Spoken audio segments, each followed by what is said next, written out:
Nous partons à présent en Slovaquie, dans les montagnes des Tatras, où l'état d'urgence a été déclenché après l'attaque d'un ours hier qui a fait 5 blessés, dont un enfant. Vendredi, c'est une randonneuse qui était morte en faisant une chute d'une paroi après avoir fui un ours.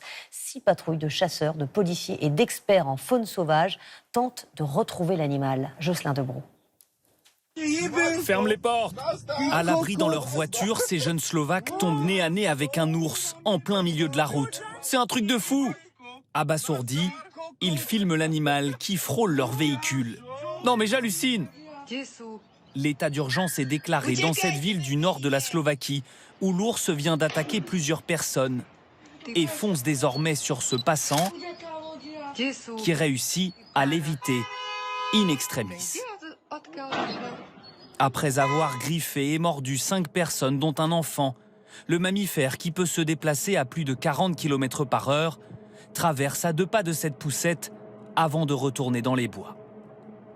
Un comportement étrange selon les spécialistes, car les attaques d'ours sont très rares en Europe.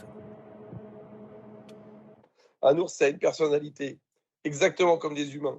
Et en plus, on ne sait pas ce qui s'est passé avant, peut-être, je veux dire, avec des forestiers, avec des chasseurs. Peut-être que lui, il a été agressé avant, et il débarque là, un petit peu énervé, mais c'est plus que rare, quoi.